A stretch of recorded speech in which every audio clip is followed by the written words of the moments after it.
and welcome to another edition of On the Mark. I'm your host, Mark Brantley, and we're here as usual every Wednesday night with something that we think is of interest to you. Today marks the end of our show for this year. As usual, we tend to cut off very close to the Christmas season so that you can focus on Christmas with your families and loved ones, and we resume sometime in January. Normally, we would give clearly advance notice as to when we will resume. Today, I believe, is the 18th day of December 2019. It is an auspicious day because it marks the second anniversary of the people of Nevis going to the polls and electing me as your premier and electing my CCM-led team to government. I would want to take the opportunity to congratulate the Honorable Deputy Premier Alexis Jeffers, the Honorable Spencer Brand, and the Honorable Eric Evelyn, all of whom were successfully returned, giving us 4 of the 5 seats available in the local elections. I also, of course, would want to commend Mr. Keith Scarborough, who fought valiantly in the seat of St. Thomas's, but who fell short. We have only, for the first time in our recent history, captured 4 of the 5 seats, 80% of the available seats on the island of Nevis, and that has put us in a very good position.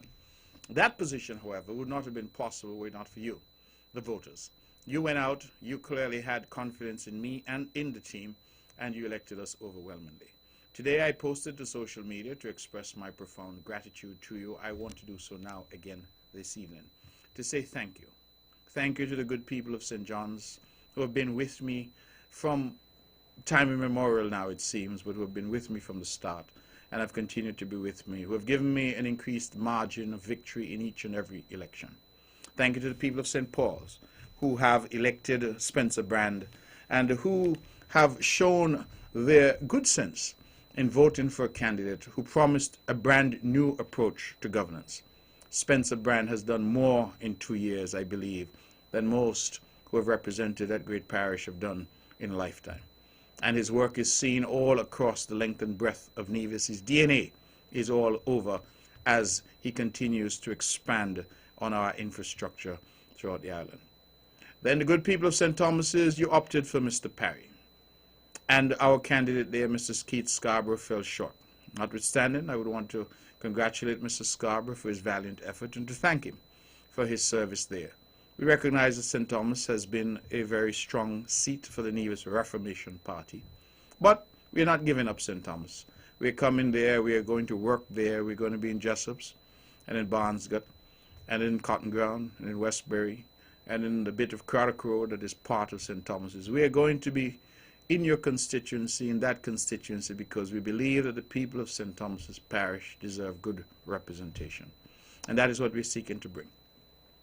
We anticipate, of course, that Mr. Parry has retired as the leader of the Nevis Reformation Party, and so we anticipate that there will, under new leadership, be new candidates in the fullness of time. And we, too, will look to see what we can do to demonstrate to the people of St. Thomas's that notwithstanding we have not yet found favor with you, that we continue to hold you in the highest esteem, and we continue to do our very best to include you in all that is being done in Nevis as we seek to develop the whole of the island, and continue in our position that we are, after the election is over, no NRP and CCM, we are Nevisians, and as we say, one Nevis, where we seek to ensure that opportunities are provided to all. As we leave St. Thomas's and we go over to the great parish of St. James, I want to congratulate the Honorable Alexis Jeffers, who's now the Deputy Premier. Alexis has been with me from the beginning. We have fought and fought together, starting in opposition to the point where we are now in government. I believe that there is no harder working minister than Alexis. There is no one who loves his people more. In fact, if you wanted any indication of his commitment to the people of St. James and the people of Nevis, is that there was a point when he held a coveted U.S. citizenship. He held a passport that could have afforded him the life of living in the great United States of America. And Alexis Jeffers, without being asked, went to Barbados to the U.S. Embassy and surrendered his U.S. passport because he said to me and he said to us all that his lot was with the people of St. James. And in order to be part of the election process and to be part of elective politics, he knew that he could not have that disability of having sworn allegiance to a foreign power. And so he relinquished that which most people would see as a tremendous asset. And I think that in so doing he demonstrated his selfless approach to service of the people of St. James. The people have not forgotten and have rewarded him in terms of a consistent return at the polls.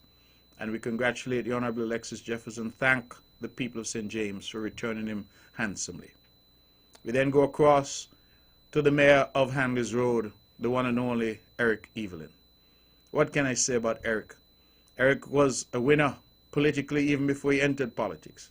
He has spent a lifetime of service to the people of Gingerland and the people of Nevis. I recall fondly when we campaigned and we went and knocked on doors that the women in particular, particularly the older women, all referred to him as their husband. And I had to remark on one occasion, I asked him, how many wives does he have? Because all of these women liked him, loved him, and referred to him as their husband. And so the rest of us could only look on with some level of jealousy, because so loved a man is he in the community. Eric has come, he has done an astonishing job in culture. He has done a great job in taking the views of the community through his commitment to social services and community development. He has delivered on a long-held promise to the good people of Gingerland, the fantastic Arthur Freeman Center of Excellence right in the heart of Gingerland, right at Market Shop. And he has continued to do well. I think we all remember how he led our team to Carifesta in Trinidad and lit up the stage and ended up in all of the newspapers and on the television in Trinidad and Tobago, because here was a man from Nevis who had come to bring our culture to the fore. I want to congratulate Eric Evelyn and to congratulate the good people of St. George, who have, since the Honorable Vance Amory entered the arena as the leader of CCM, I believe it was in 1987, consistently voted for the Concerned Citizens Movement. Thank you, thank you, thank you. We recognize, as I said today, that we've done a lot of work. We also recognize that there is considerable more work to be done. We know that we are capable. We know that we are up to the task. And we say to you to continue to abide with us as we abide with you. Continue to have confidence in us as we continue to build this island brick by brick, built with our own hands, for us and by us.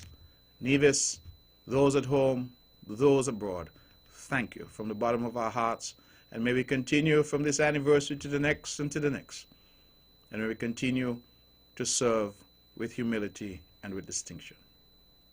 Now, ladies and gentlemen, I know that I'm dressed here in a jacket and tie, and you may look at me and say I look a little odd tonight because normally I'm a bit more relaxed for this show. But truth be told, we have had the budget debates that are happening on St. Kitts, and that continue even now. I believe they may still be on television, and tomorrow we have a few more speakers, and then the Prime Minister will wrap up. I believe the budget debate has highlighted quite a few things. In fact, today we saw the Honorable Patrice Nisbet, the lone member of the NRP in the Federal House, giving what I have referred to as his farewell address to that House. Because I believe the good people of Nevis 11, the people of St. James and St. Thomas's understand that in Patrice Nisbet there is no forward movement. Patrice has now contested in his lifetime 8 elections. And in those 8 elections, he has yet to be able to win a box, I think, except on one occasion, in the area that he was born in and grew up in, the wonderful parish of St. James. He has always relied on the parish of St. Thomas's in order to take him over the top. We are saying no more.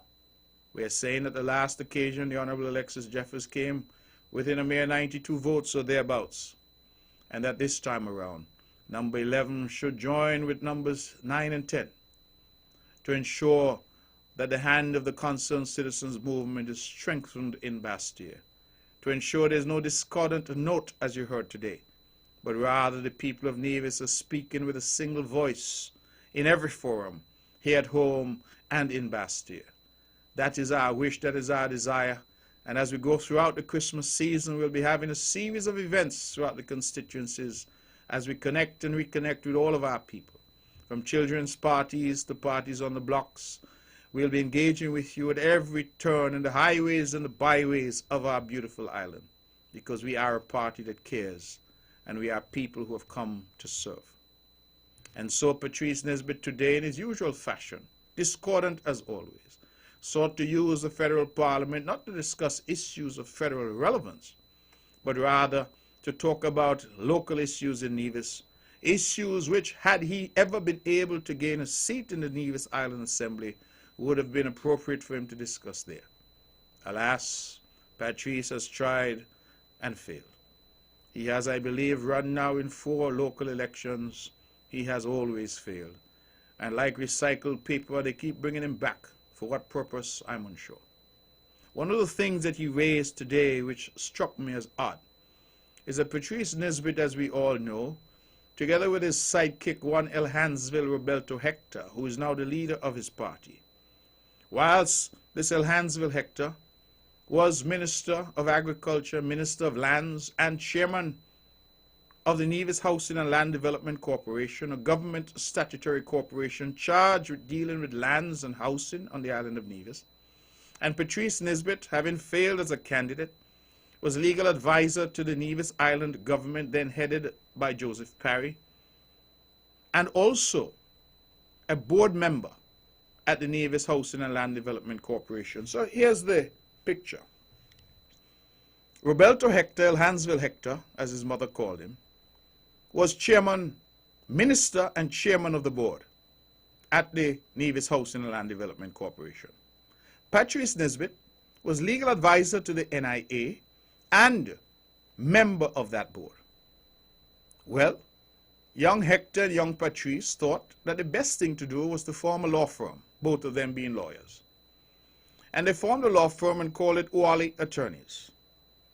And it was your humble servant, Mark Brantley, as a law senator appointed on the hard, cold opposition benches in the parliament, that stood up and belled the cat, that stood up and said to the then Premier Joseph Parry that you have people with you and among you that are doing things that I will say you are unaware of.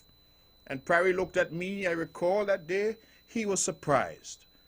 And I had, of course, my dossier, because I don't go anywhere without my documentation. And in my dossier, I had a series of land transfer documents where this Elhansville Hector's chairman, minister and chairman of the corporation, Patrice Nisbet as legal advisor to the NIA and member of the board of that corporation, were at one and the same time Oali attorneys in private practice. And as on those transfers, young Elhansville signed as chairman of the board, and young Patrice signed as member of the board to transfer land and house to ordinary citizens in this country. They then came back and signed as Oali attorneys, my God, the lawyers on the transaction collecting fees in their private capacity for what it is they were doing. Now, I would have thought that someone knowing that history, knowing that documented history, and I have my files, I've always kept them in a discreet and remote place under lock and key, lest anybody were to try to steal them. Knowing that history, I would have thought that young Patrice would have left well enough alone. But he went down this rabbit hole, and so I'm here to remind him that what the criticism was in relation to all the attorneys wasn't so much that a legal advisor to the government, he was also dabbling in private practice, but that his primary client, along with his partner, who was the minister and chairman of the corporation, was the very corporation that they both represented on the board. And if that, ladies and gentlemen, is not of concern to you, then something must be wrong. And to hear young Patrice use his time to talk about ethics, integrity in public life, and to seek to cast aspersions on others. And I'm saying, how could the devil correct sin? And really and truly, what lies in Patrice's mouth, or in the mouth of anybody of the NRP, to seek to say to us, humble Hebrew boys in the CCM, who have committed our life to service of our people, that we are somehow corrupt or corruptible?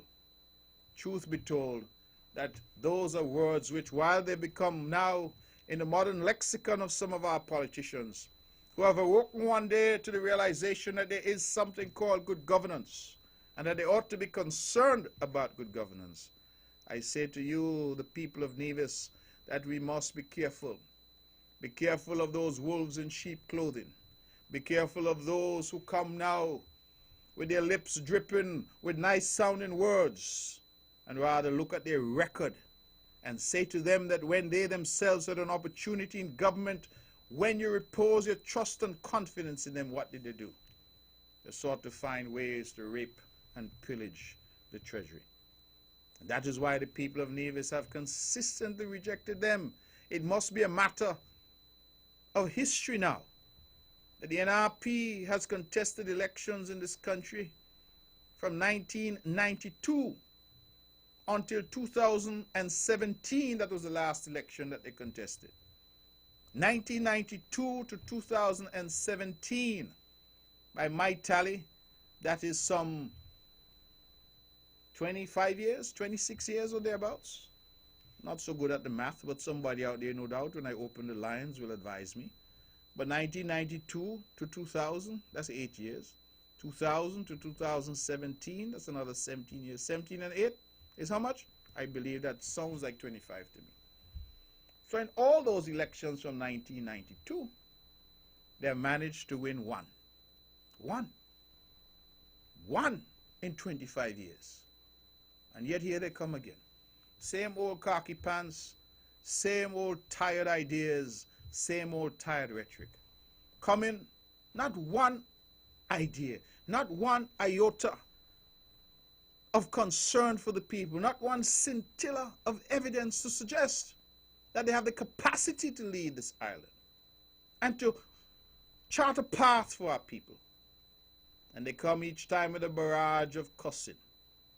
And I, of course, am their favorite target because it seemed to me that the CCM, from now, it appears time immemorial, has only one member, Mark Brantley.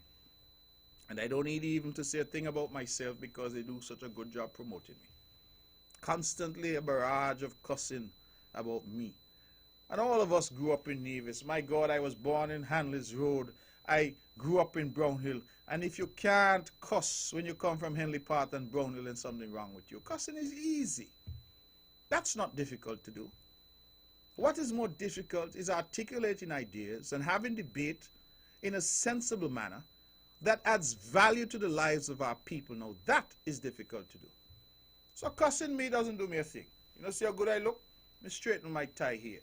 I look good for my age, of course. So I'm not concerned about you cussing me. My beard is a little gray, but I've aged beautifully. So the more you cuss is the more I'm going to beat you at the polls. So I'm inviting you instead to deal with some ideas. And let us get away from this ray and ro-ro, because at the end of the day, it's like chaff that the wind bloweth away.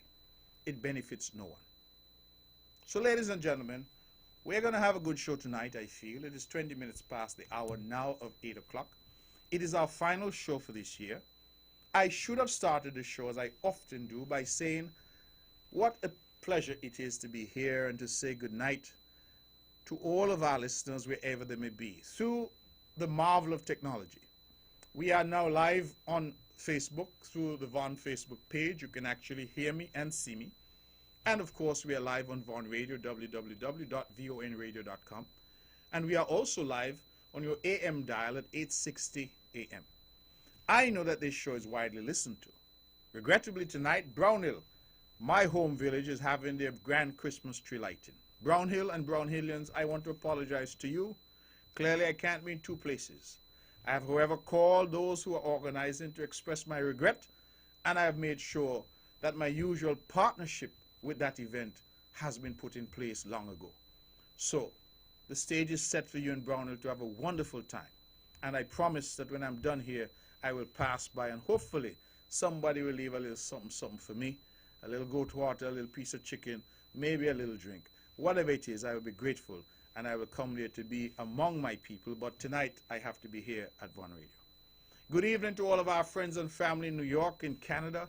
I know it's cold. I can tell you that it is beautiful in Nevis, warm, toasty.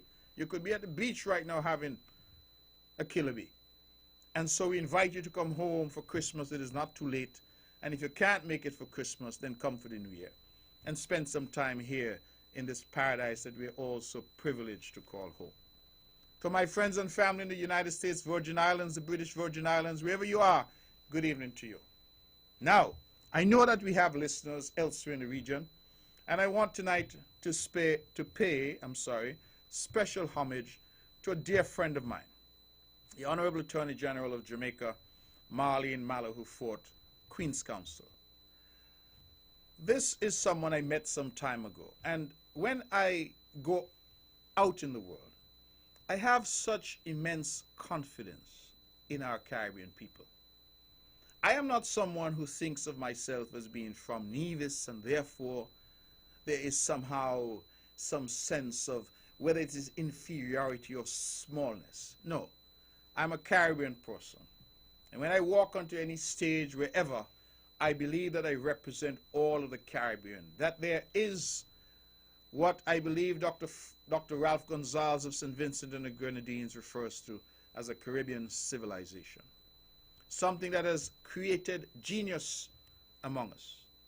And Jamaica, of course, is no exception. We have had the greats such as Bob Marley, the athletes that have come, of course, such as the famous Usain Bolt and others. We have now seen, even in terms of beauty, poise, and ability, the Miss World, recent Miss World is Jamaican.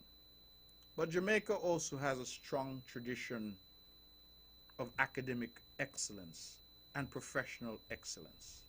And when I met, I don't want to be too familiar, so let me refer to as the Honorable Attorney General. When I met the Honorable Attorney General some years ago, I was immediately impressed because here was someone from Jamaica, but who had a very clear sense of her role as a Caribbean person.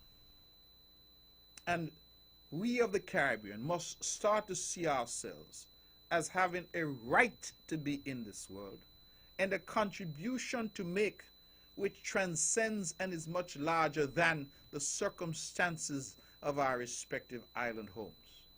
Jamaica is a big island, to be sure, compared to Nevis or St. Kitts, but the dynamics are very similar in the sense that we have island people from a region that has had the tragedy of slavery, that has had to fight and claw and triumph against almost insurmountable odds.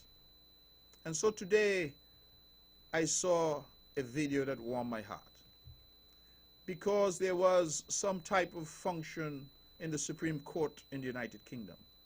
This is the highest court in the United Kingdom, having replaced the House of Lords. And many judges on the Supreme Court, as it was with the House of Lords, also sit in the Privy Council, which remains the final appellate court for Jamaica, as it is the final appellate court for St. Kitts and Nevis and most of the English-speaking Caribbean. And so imagine, if you will, in this setting where there are law lords and ladies learned in the law, the highest court, the air in this room is rarefied air. This is where excellence resides, where judges make decisions that shape lives. And in paying tribute to Lady Hale, who is perhaps the modern equivalent of Lord Denning in terms of reputation and intellectual rigor on the bench, I was very surprised to hear that in that ode to Lady Hale, who is retiring from the Supreme Court, reference was made specifically, and the language employed was attributed to who else? My friend, the Attorney General of Jamaica. And they read into the record of the Supreme Court excerpts from a letter that the Honorable Attorney General of Jamaica had done to Lady Hale, thanking her for her service and praising her intellectual rigor, her humility, her academic capacity, and the extent to which she had served with distinction as a judge at the very highest level, at the very apex of the court system. And in that record, ladies and gentlemen, for a court that serves all of the United Kingdom as the Supreme Court, and for judges that also serve the Privy Council and all the countries that continue to have appeals to the Privy Council, they could find no better way to memorialize the life and times and contribution of Lady Hale than to read into the record words penned by the Honorable Attorney General of Jamaica. Now, that, in my view, is an accolade, the likes of which few of us in a lifetime will ever get. And I want to commend my friend and to say how exceedingly proud I am of her as a Caribbean person, as someone who continues to demonstrate not only to Jamaica, indeed not only to the Caribbean, but to the world, that we of the Caribbean are as good as any and better than most. And that, ladies and gentlemen, is a lesson that we need to take to heart. Too often, our people go into forums, regionally and internationally, and shy away. We don't want to talk on the mic. We sit in the back of the room. Because there is sometimes something in us that says to us that because we come from a small island, or because we come from poor circumstances in terms of our background, because we're not born with a silver spoon in our mouth, that somehow we are less than. And it is a phenomenon I've seen here in my own country, where some people with brilliant ideas are afraid to speak up, leaving instead all of the speaking to those who, when they have spoken, you realize, have very little to offer, who have great speech but no substance. And so, when I see our people step up, and not only step up, but their excellence is recognized internationally, because let there be no doubt that for the Supreme Court of the United Kingdom to single out a national of the Caribbean and to read her words into the record of that court is absolutely phenomenal. And so, we have to learn, I think, to start to have that confidence in ourselves and in our Caribbean brothers and sisters. We have to start to go out not with arrogance, but with the level of confidence that says that we are ready to compete on the global stage, that we have prepared ourselves, having gone to the best schools, including the University of the West Indies, my alma mater, and that we are not less than. And whilst that language may offend some and it may sound funny to others, it is really something that has been ingrained in us. And when we think about from whence we came, that many of us, our forefathers, were enslaved and sold as chattel, sold as things, as one would sell a goat or sheep or cattle or a chair, where our lives were cheap and easily dispensed with, where our women were raped and abused, where we were property. One could well understand that generations later, that stigma and those scars might still remain. And so long as I have breath, I'll always say to our people in our region, our people right here in Nevis, our people in St. Kitts and Nevis, not a soul better than you. And you must first believe that if you're going to go out and excel. Not a soul better than you. Again, not to suggest you be arrogant, but that you be confident. And I always say to people, there is a difference, a world of difference, between one who is confident and one who is arrogant. Arrogance often comes from people who are not able. And so they mask their inability with an air of arrogance about them. Confidence comes from people who know what they're doing and are assured that they know what they're doing. And so this accolade to the Honorable Attorney General of Jamaica, my friend, Marlene Malahoo Fort QC, is, in my view, an accolade for all of us. Not just the lawyers either, but the people of the region, because it tells us that we are as good as and better than most. And we, for every little boy and girl, whether they be in Montego Bay or Manchester, whether they be in Bridgetown or Kingstown, whether they be in St. John's, Antigua, or Virgin Gorda, USVI, Charlotte Amalie, St. Thomas, or Christian Stead, St. Croix, whether they be in Marigot, in St. Martin, or Roseau in Dominica.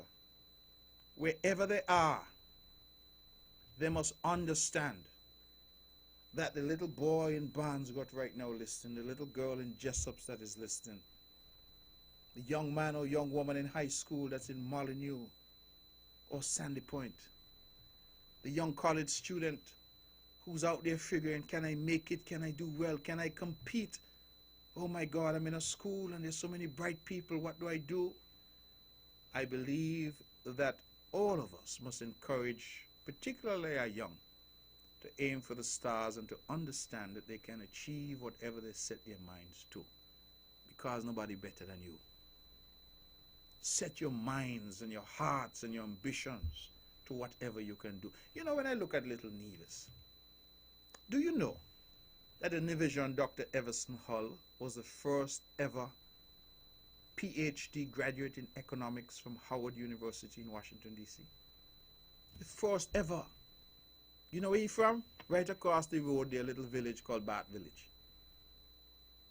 Grew up poor, no got a thing, but traveled to America and became Dr. Everson Hull, the very first person in the whole world.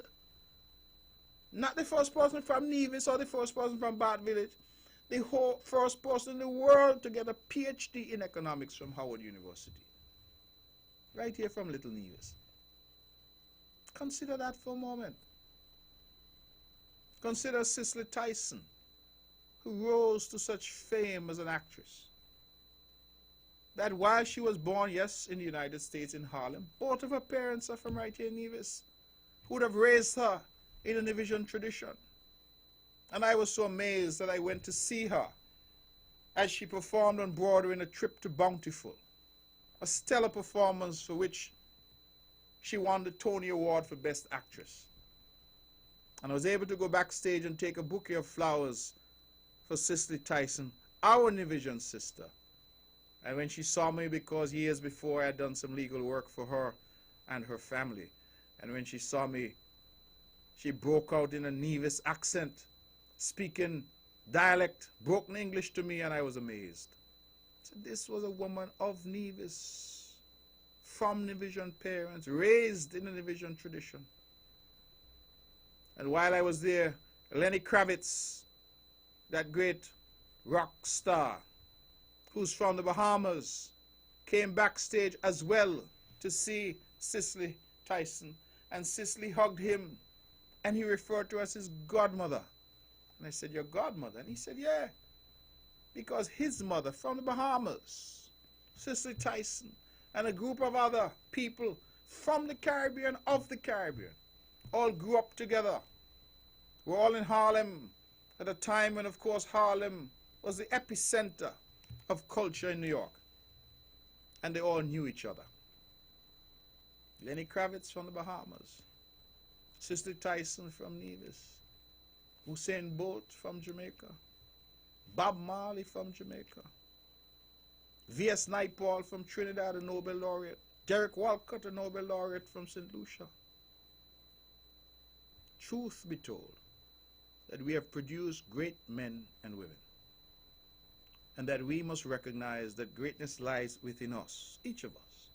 That has to be a lesson for every youngster, that greatness lies in us, and that we must not look at the world in a way to say that we are not able to achieve, because we are, but it starts with us.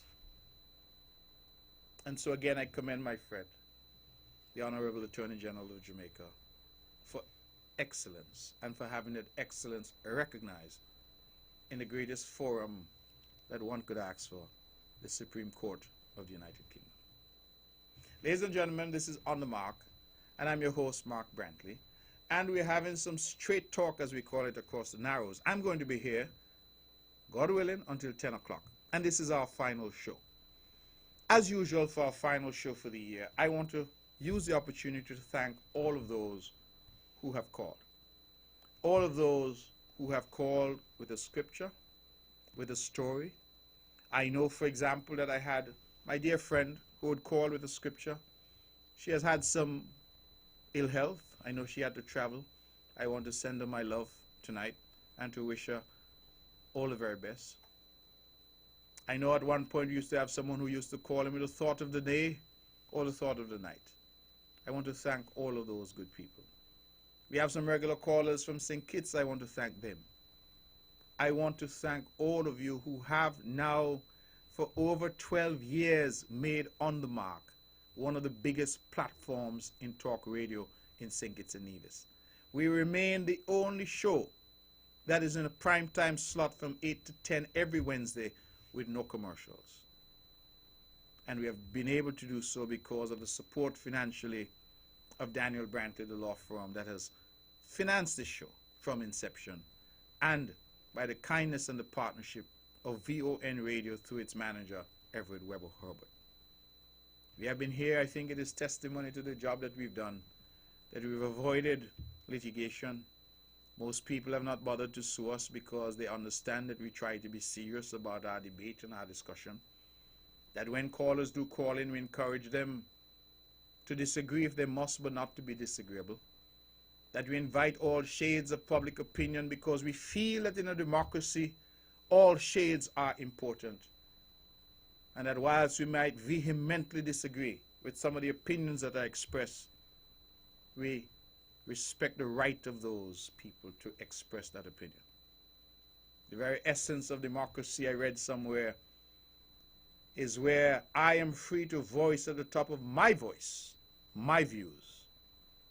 And also, I protect and respect and indeed encourage you to voice at the top of your voice, your views, even where they're diametrically opposed to mine.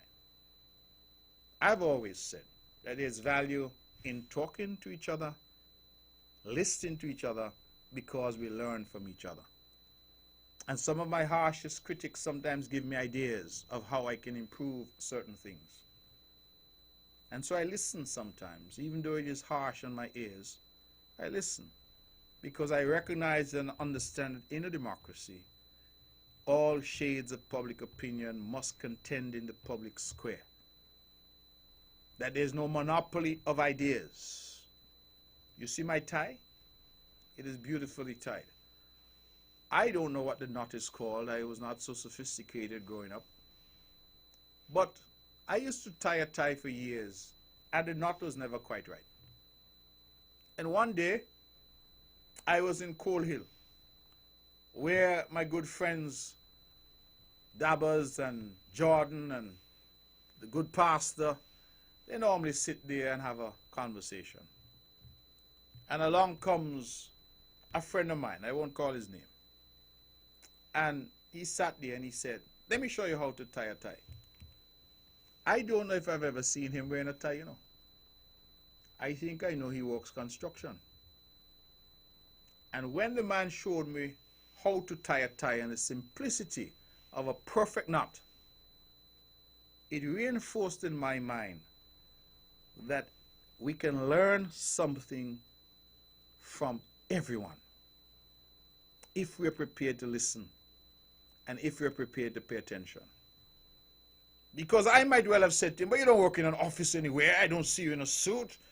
I'm wearing a nice blue suit and I know how to tie a tie. Instead of that, I said, I beg you show me how to do the thing, yeah? And he showed me. And you see how nice the tie look? People say it's my wife to tie it. Ain't no wife. It's me. I tie it. I could tie it in my sleep because the man showed me how to do it. That, ladies and gentlemen, is perhaps but an example of how we can learn from each other if we're prepared to listen to each other. And that is why I have coined a phrase that I've been using.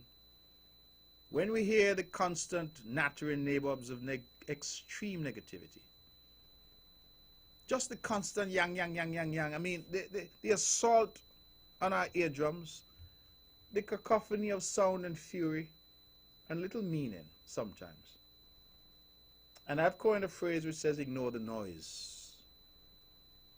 And one recognizes because our grandmothers used to say to us, you cannot ever get up the hill if you stop to kick at every barking dog. So when you hear the dog, understand the dog doing his job. That is to bark. But if you stop to kick at every dog, how are you going to get up the hill?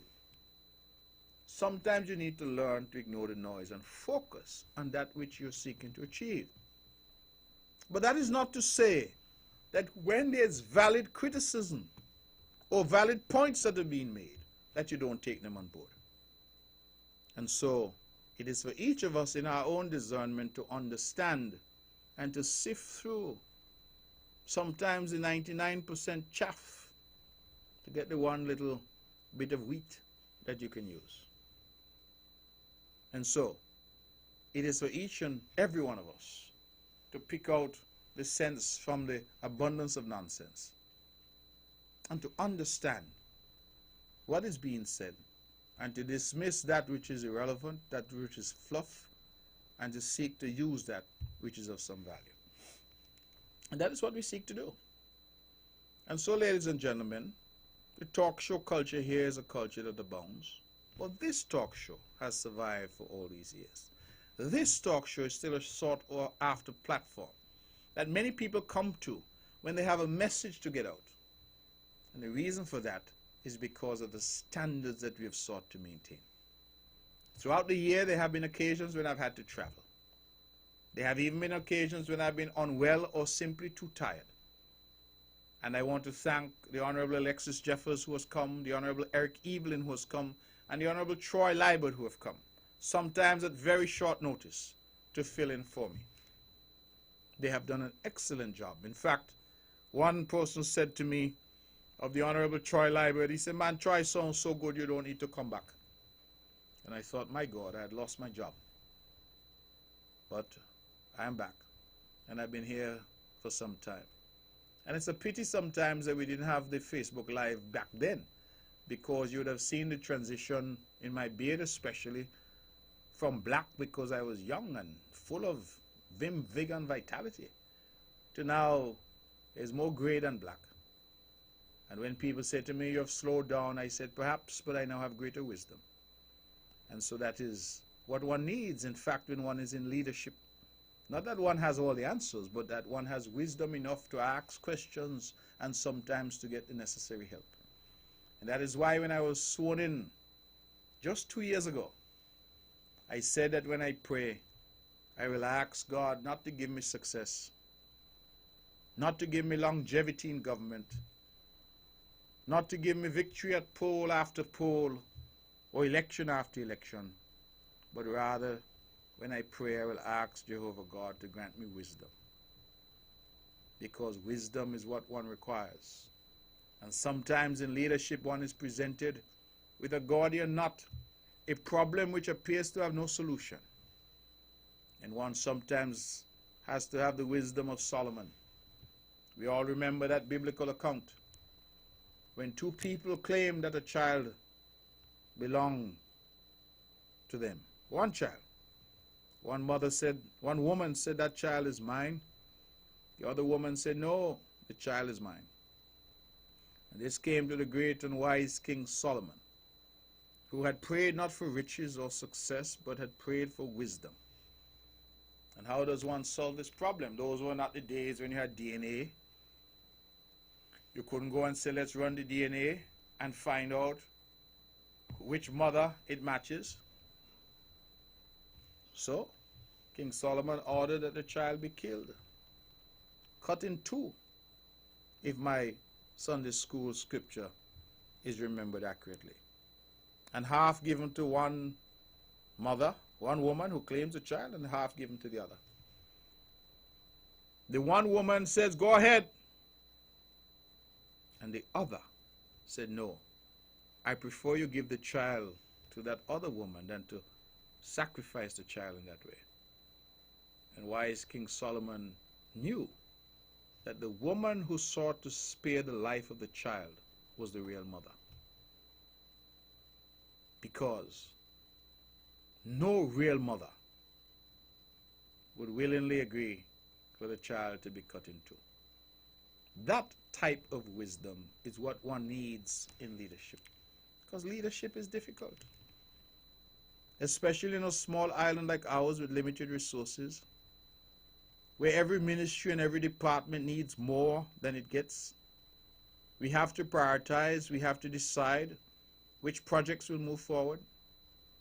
And we get the criticisms.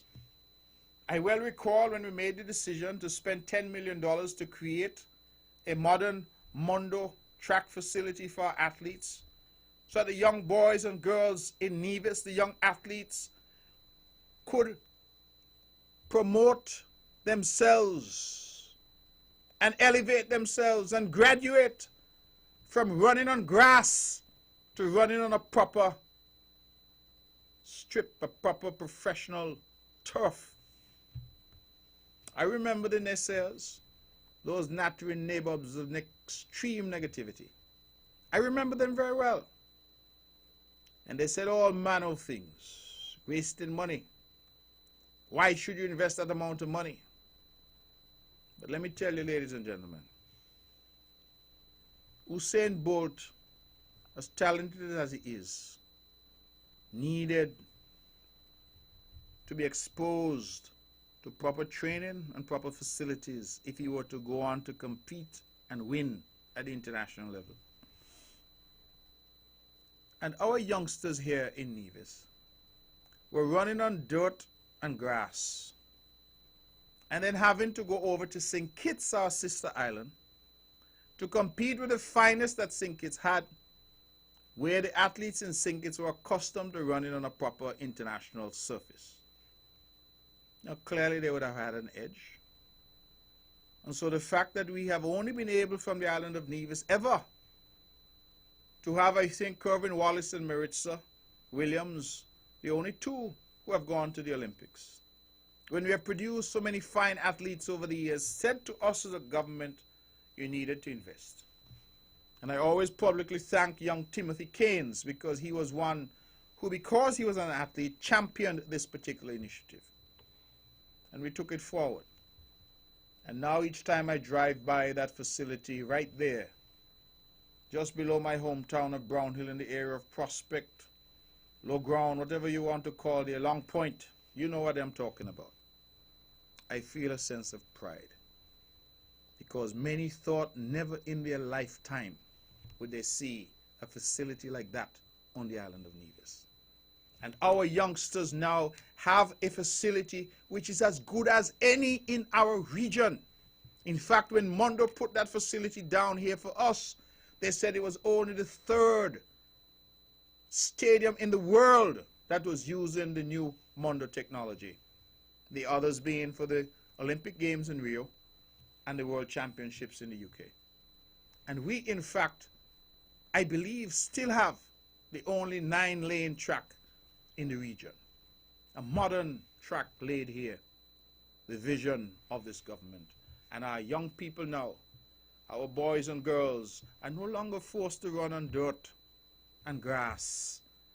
They can now run on a proper surface and prepare themselves for excellence.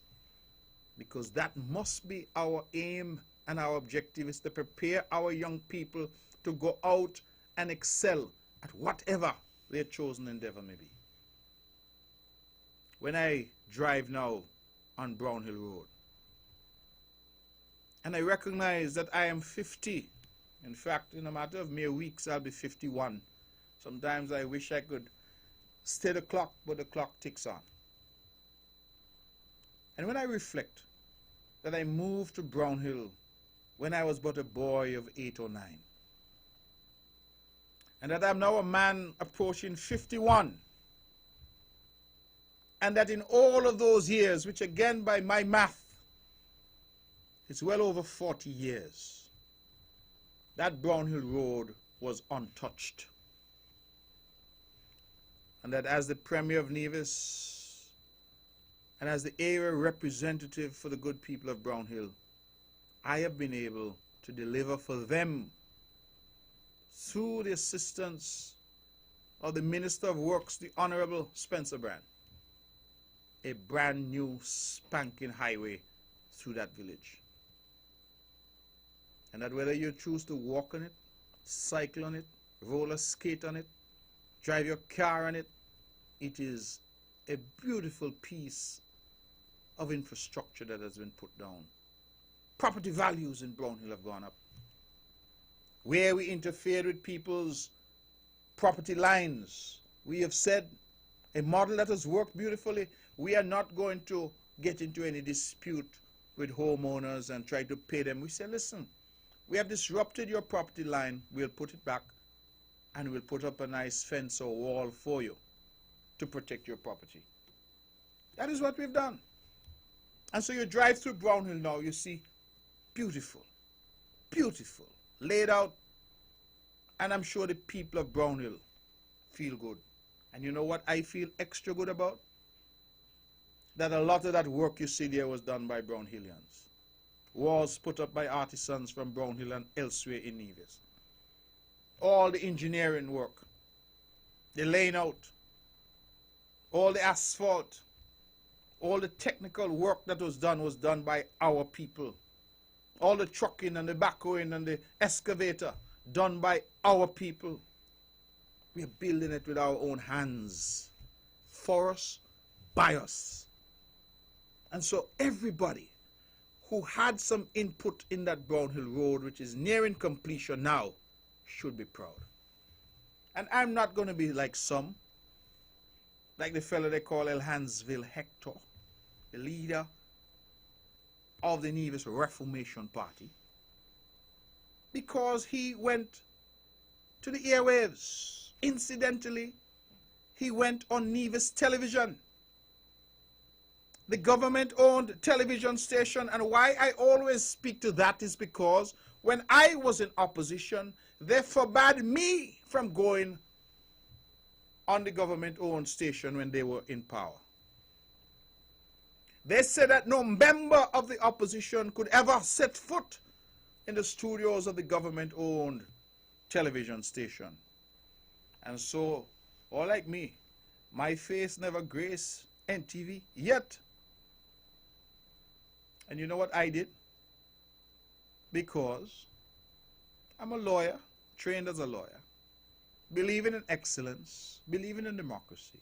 I went to court and I argued that it was unconstitutional for the government to prevent me, a member of the opposition, from going on the state-owned television.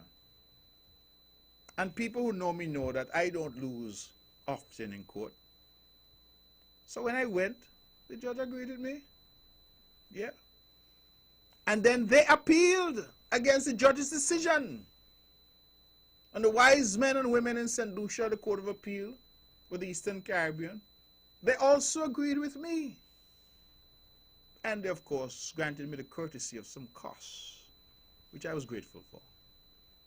So imagine now that I am in government and a man like Elhansville, who when he was in government sat in a cabinet that forbade any member of the opposition from going on the government-owned television station, now writes regularly, "Dear sirs, I want to make an address tomorrow at 7 o'clock. Dear sirs, I have an important statement that I want to be on." The man not even cute, you know. I mean, when he's on the thing, he face full up the whole TV screen. But we believe in democracy and the rule of law. And we believe in constitutional rectitude. And so my view has always been, if the man wants to put his face on TV, let him go ahead. That is his right. But isn't it interesting that when they write to request that they go on state-owned television, you know what they do? They cite the case of Mark Brantley against the Attorney General. What a thing. They say in the case of Mark Brantley, the judge said that we have a right to go on TV. And you say, but these were the same mortals who sat around the cabinet room and said, not him, not Vance, not any member of the opposition, you can't go on state-owned TV. We had to go to court. And so you must understand that when they now come and talk about good governance, and they have all these nice sounding words that have recently entered their lexicon, you must ask yourself, were not these the same people who denied others the right to go on TV?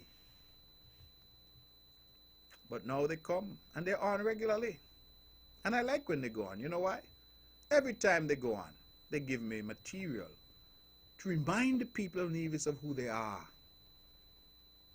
And so Elhansville went recently, and in a widely publicized radio and television address, the best thing that he could say about the highway that is being done in Brownhill after nigh 40 years of neglect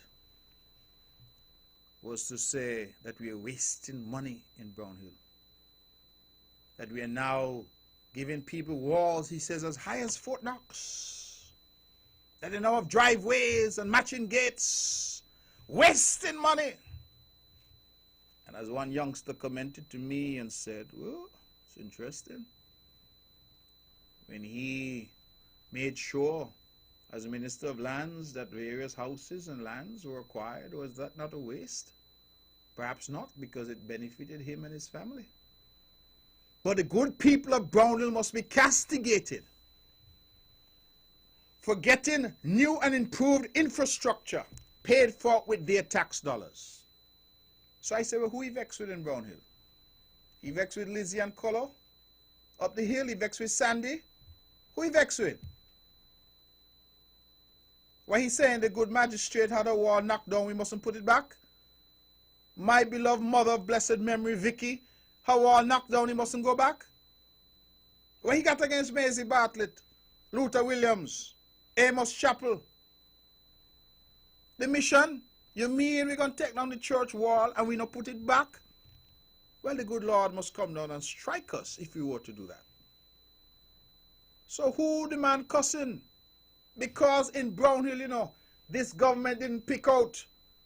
Once we disturb people property, we fix NRP people wall, we fix CCM people wall. We ensure that we left Brownhill better than we met it.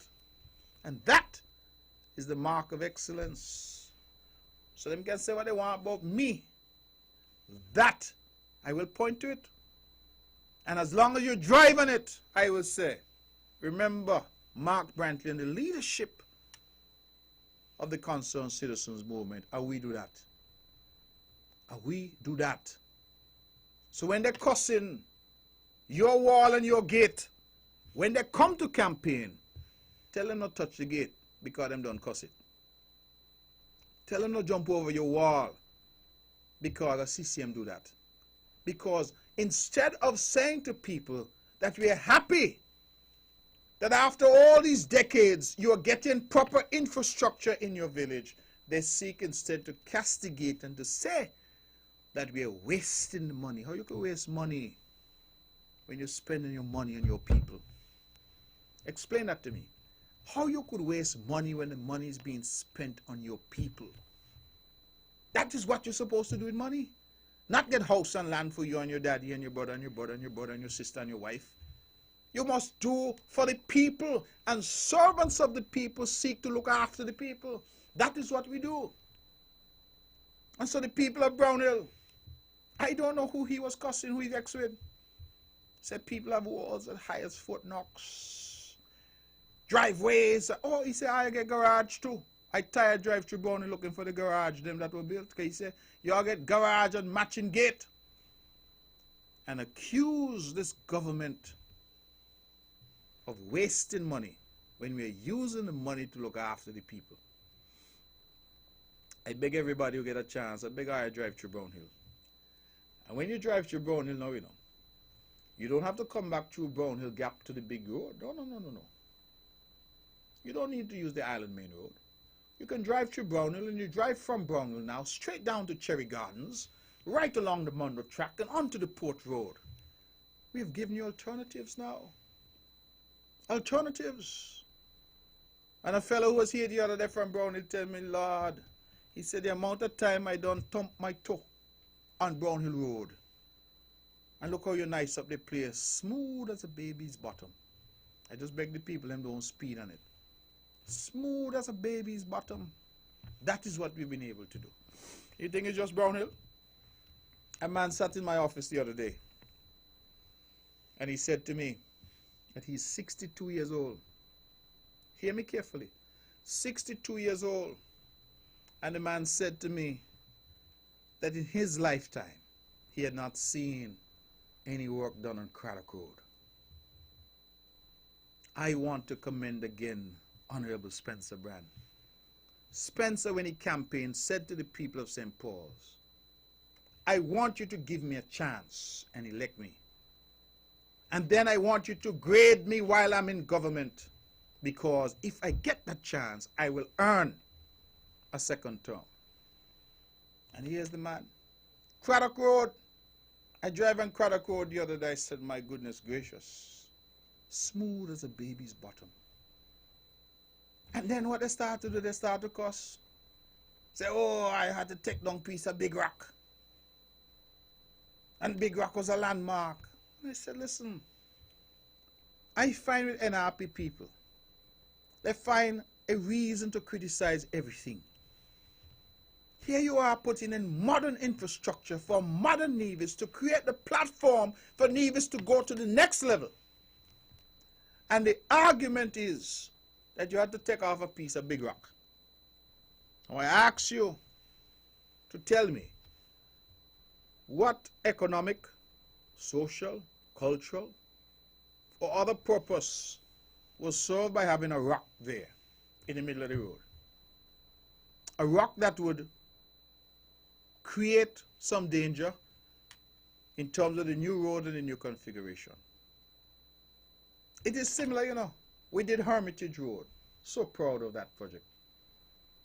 And as with every project, we have a little meeting with those in the area and we say to them, this is what we plan to do, and we discuss it with them. And whilst we're doing in the meeting, a big NRP fellow live up Hermitage. He come there making a ton of noise. You know what the noise he making? There was a tree, we call it Mansiport, that was right almost in the road. And the man said when he was a child, he used to get Mansiport from the tree. And we must build a road that goes around the Mansiport tree. We must not disturb the Mansiport tree. And when the engineers looked at it, they said, well, how are you going to build a modern road to Hermitage with a tree in the middle of the road? Can't happen. But those are the types of arguments you get, which are both sterile and puerile, brought to reasonable debate and masquerading as sensible arguments. And so the road, after the good people of Hermitage had suffered for so long, should be abandoned because we have to move a Mansiport tree out the road. Those are the kinds of arguments. They have a new fellow now. Well, he's not so new because he's 60 years old. Having failed at everything that he has touched. Having excelled at nothing in 60 years. Having been unable to find gainful employment. He now comes and he says to you that you must employ him. He can't find employment for himself. But you must repose your trust and confidence in him for him to lead you. And that seems to me quite ironic. A man who has no proven track record of excellence in anything is now saying that he is good enough to lead you. And you must vote for him. And I've said it, and I'm not going to be ashamed to say it. Some of these fellows who find themselves at that autumn of their years, they want something to do. Having not the capacity to start anything and succeed at anything or gain gainful employment anywhere, they have said, well, this is the last chance saloon. Let us try and see if we can persuade people to put us in government so that we can guarantee ourselves a paycheck. Because where else they're going to get it? Because wherever else they go, people say, well, let me check your resume. So where's the last place you work, sir? And the last place you work, how did you leave that employment? What were your achievements there? Was there ever any examination or any audit done during the time that you were there? And what did that audit find? My goodness, yes. No, sir, I don't know that we have a position available at this time. Oh, you mean you not got no position and I see you advertise something in the newspaper? Sir, I do not believe there's anything that suits you here at this time. Try again next year. People understand because you have a record. And when with that record you cannot gain employment, you cannot open even a little freckle stand to sell a little crushed ice with a little syrup on it to young people. You can't even say to a young man in Hamilton, youngster, come down the road and sell some freckle for me. Not even a freckle stand you could open. And you come and say you want to run a country. I mean, let us get real. You want to run a country? I said the man no, because he ain't got nothing to do. He got time on his hands. He's sending around a letter. So a couple of my supporters have sent me this letter. And the letter has in it a falsehood of gargantuan proportions. The letter says he's introducing himself to constituents, and there's nothing wrong with that. But rather than saying, this is who I am and I have not achieved anything with my life, I'm asking you to give me a chance at 60 years old to see whether or not perhaps in politics I can achieve something with my life. Letter rather says, in a bald-faced misrepresentation and mischaracterization, you know what it says? It says that I have established myself as a successful businessman. I say, wait. I know Nevis is only so big, so I start to look around. I start to say, well, I wonder where the man's office be. Where's the evidence of this success? How many people he employ? Because the good gentleman is the only failed chicken farmer that we've had in the country. Now, people in Nevis eat more chicken than fish. And if you're going to fail at farming chicken, something will be wrong with you. So I look around and I said, where is, what caliber of individual is coming? And the answer is a very low caliber. Almost caliberless. That's who they're sending. And the leader who got such huff and puff who walk around town with his chest pushed out, he's afraid to come at all. Imagine the irony that a leader of a party, a general who should be marshalling his troops, is hiding behind the troops. Say, boy, I go fight, me gonna stay behind. Boy, I go long, me gonna tap behind you, I think. And you know why he's saying that? Because the last time he came up against the sheriff, I beat him like a drum. Oh yes. I told him not to come. But some people got to feel to learn. I beat him like a drum. I pung him like conchs. And so he said, he don't want them kind of blows there again. So he find another joker to send. That's what happened, you know. The leader running from blows. You see me? Whatever you say about me, my name is Mark Anthony Graham Brantley. I'm not afraid of soul. I lead the CCM and I stand up wherever the battle is hottest, because that's what a leader's supposed to do. A leader must lead from the front. Not be afraid to come to the battle and send minions. And that is the difference. People know leadership when they see it. They understand cowardice when they see it. And they understand people who just trying a thing to see if they could collect a paycheck. And so, the old people say, examine the horns. Because there are lots and lots of traitors who try to get on board. And that's what we're going to do. 10 past. My soliloquy has lasted for a long time tonight. I'm feeling good. I could talk for 2 and 3 hours. Because notwithstanding my beard is now gray, the gray matter up here is still functioning. Praise be to God. And so I could talk for a long time, but it's 10 past, so we'll open the lines. Well, the lines are 869-469-1616, 869-469-1700. Before I take the first call, however, let me use the opportunity to invite all of the children of St. John's and St. Paul's to the biggest Christmas party ever. We've been doing it for 13 years. You see, we not start yesterday, no. It's a long time we serve in the community. 13 years.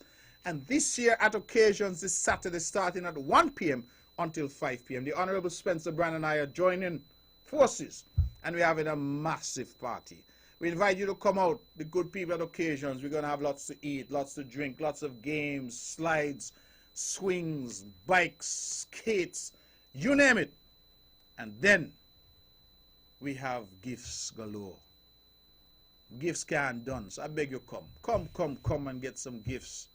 Mothers, if you want to come and help us babysit, fathers, help us babysit, you're welcome. But it's not a big people party, it's a children's party. So you must drop off the child at 1.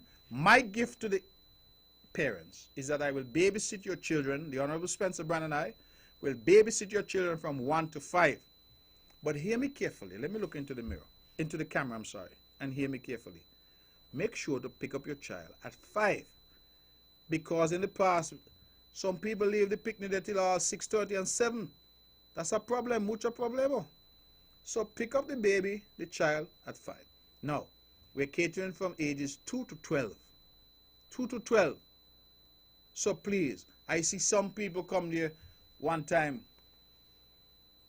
and they were much older than 12. And then some come and they have a little baby, an infant. We don't tend to have gifts.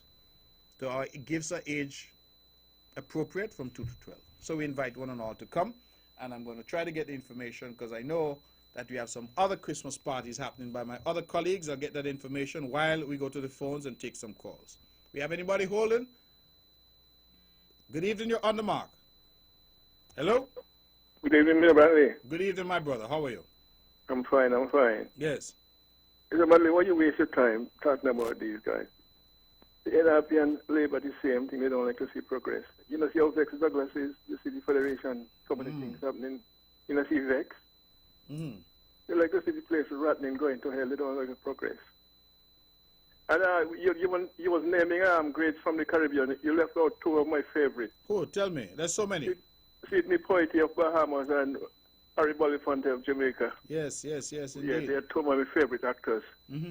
And they would have done a lot of work, definitely. Oh, yes, yes, civil rights, especially Harry Belafonte. Yeah. And I'm going to depart from normal thing. I'm going on cricket. Yes. I mean, this gentleman, I don't think you know him, but earlier this afternoon, I hear Mr. Sportsman, what's his name again? Our local sportsman on TV. Yes, he was saying Basil Butcher passed away.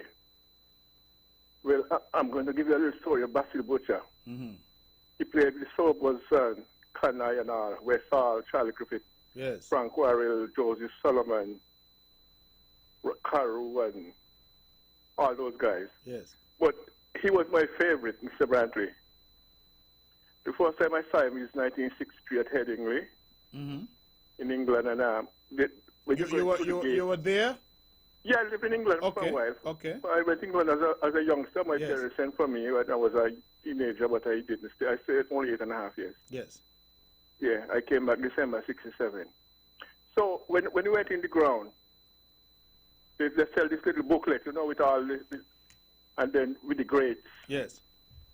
Weeks and Walcott and the guy from Headley and Constantine, and then the active players.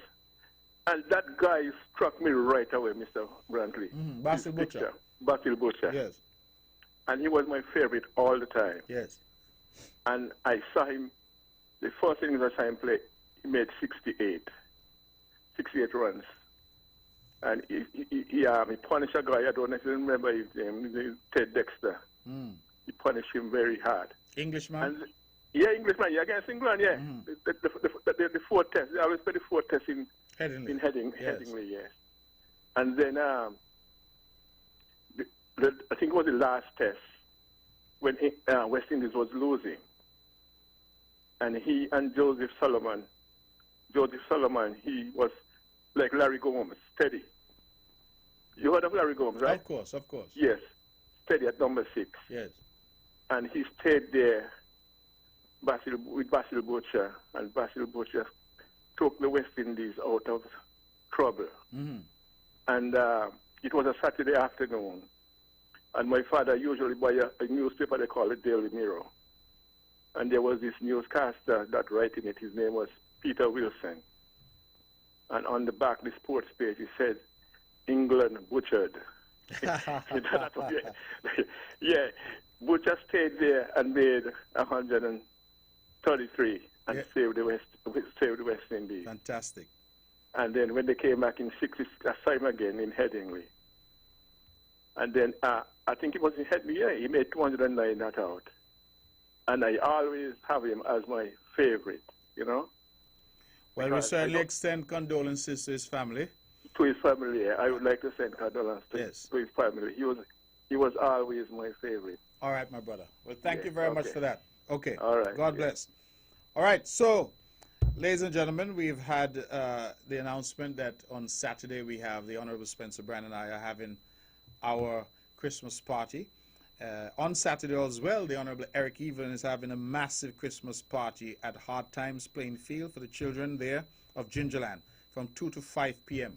So all the children of Gingerland, Eric has a trailer load of gifts. We're asking you to go out on Saturday and let your parents drop you off and be a part of that party.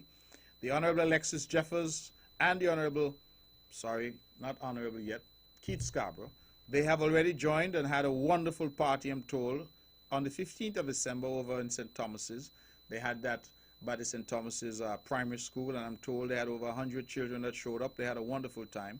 And then the Honorable Alexis Jeffers is having another party in St. James at the VOJ Playing Field on Sunday, this Sunday, the 22nd, starting at 2 to 5 p.m. again. And he has a ton load of gifts and toys galore. And I mean, really, the idea is that every child in Nevis must have a nice gift for Christmas. And we know the parents are doing their best, but it is our way also of giving a little something back. They must have something nice for Christmas. And so the Honorable Eric Evelyn is having a party on Saturday at Hard Times, starting at 2 for the children of St. George, Gingerland. I and Spencer Brand are having our 13th party at Occasions, right there at Pinnis for the children of St. John and St. Paul. So all the children from Pond Hill come all the way down. Cox, Coal Hill, Brown Hill, Cherry Gardens, Bath Village, wherever you are, Church Ground. Then, of course, in Charlestown, Craddock Road, Government Road, Hamilton, Ramsbury, come to Occasions, drop the children off at 1 p.m. on Saturday, and we will keep them until 5 p.m. when you pick them up. We'll make sure that they're in a safe environment, they have fun, they're fed, and they leave with some wonderful gifts. And then the Honorable Alexis Jeffers on Sunday, starting at 2 p.m. at VOJ in Plainfield, is having his second. He had one already at St. Thomas's Primary School. He's having one now at VOJ for the children of St. James. And we're asking again for the children, the families to come because there is going to be a grand time. We're spreading the Christmas cheer around the island, and the ministers are out in their numbers to be a part of that exercise. And so we invite one and all to those parties. We have somebody holding. Let's go back to the phone. Good evening. You're on the mark.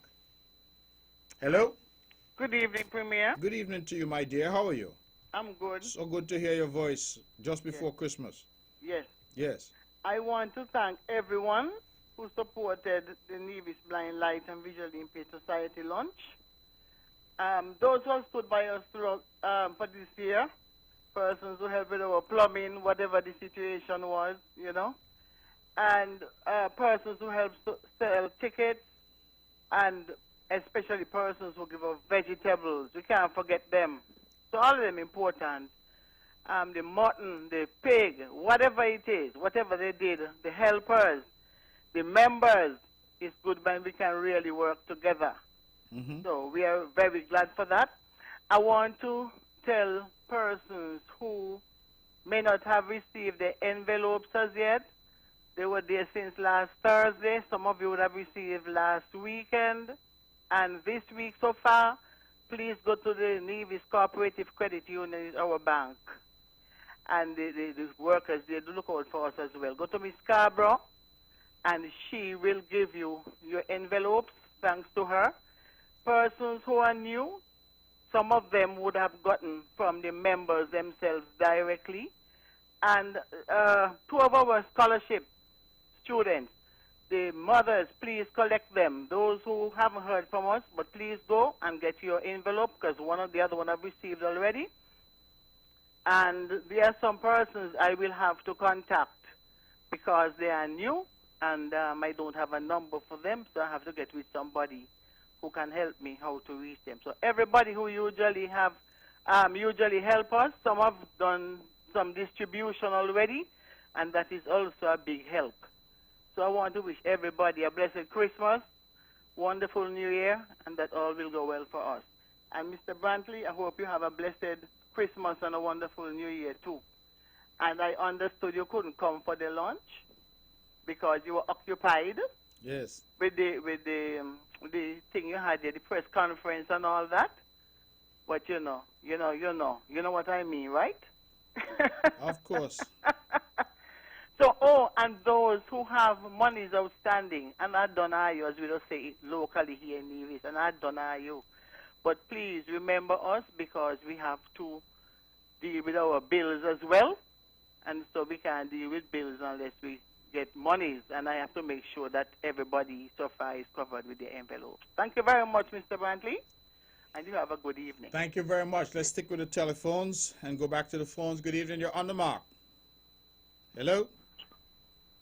Good evening, sir. Good evening to you. I want to wish all the people of St. Kitts and Nevis a Merry Christmas and a bright and prosperous New Year when it comes. I'm reminded here tonight that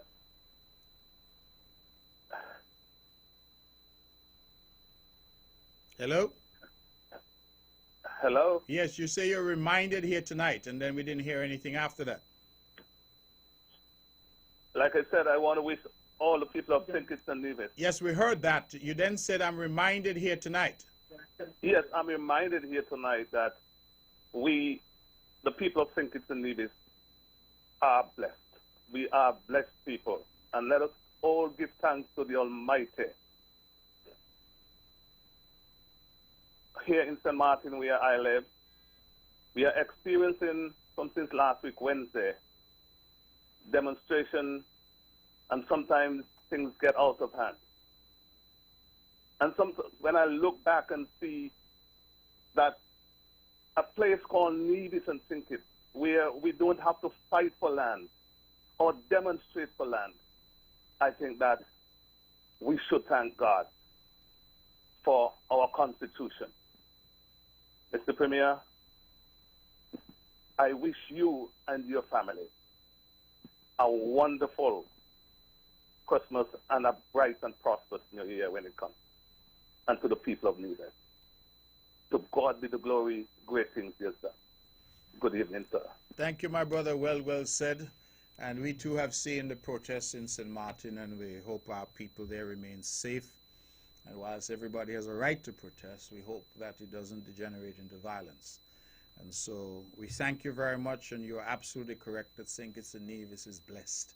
And I made the point in my own budget address that as we look around our region and our world, and we recognize that so much of our region and our world is in turmoil, that St. Kitts and Nevis continues to be a land where peace abounds.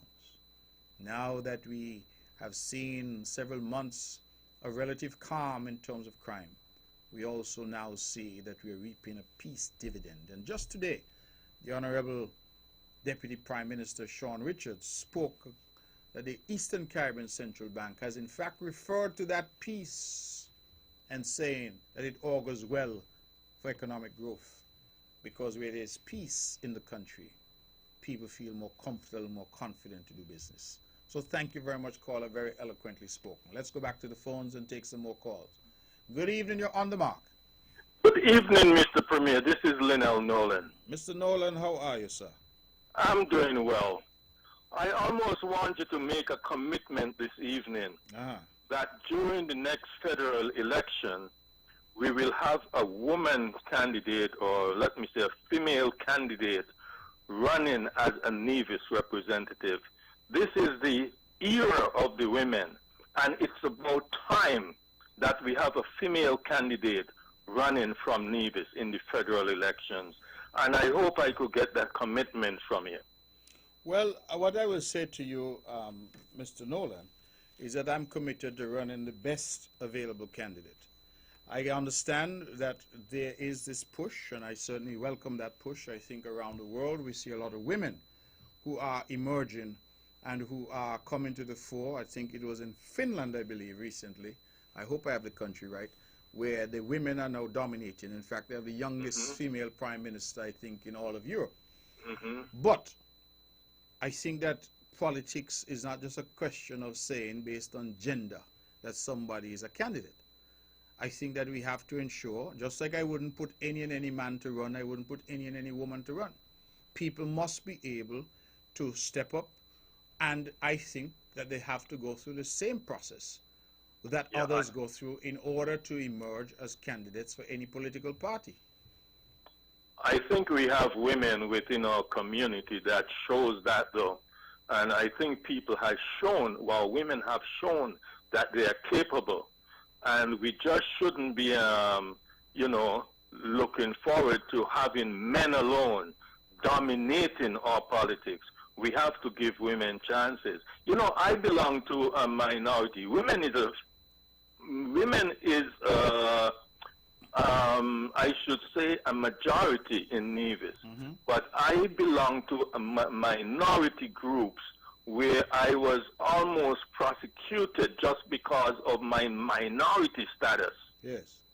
And, you know, I hate to see that women are not given chances just because they are female. But we have to come forward now and show that our women are just as capable as men. Well, Mr. Nolan, that's where I would want to disagree with you, because you're predicating your statement on the assumption that women are not being given an opportunity because they're women.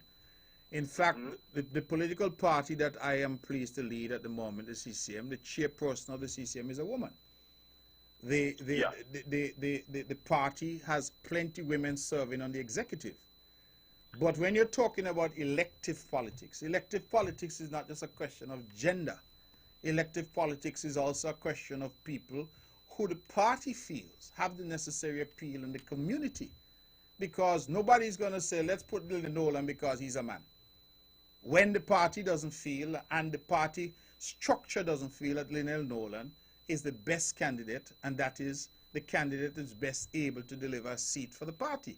Politics at the end of the day is not just about ticking the box. It is about people that you feel can deliver the seat, and sometimes people who have put in the necessary work over the period of time. So and you know, Mark, one of the things I would like to say, yes, and we have seen it done in St. Kitts, where they decide that they have put a woman candidate when it was the People's Action Movement. They have put a woman candidate, but you know where they put the woman candidate? In St. Paul's, where they know she couldn't win because they just wanted to say that they had a woman candidate. And it's infringing us to put the woman candidate, if she's going to be running, in a constituent where we know she is not just placed there in order to say we had a woman candidate, but one where the woman would win. So you should say, you're saying therefore that political parties should make an effort to give female candidates safe seats and have the men go out and they're the ones who must contend for a seat. That's what you're saying? You know, in places like Uganda, you have where they have decided that so many percentage of the candidates running has to be a certain percentage of women and that type of thing.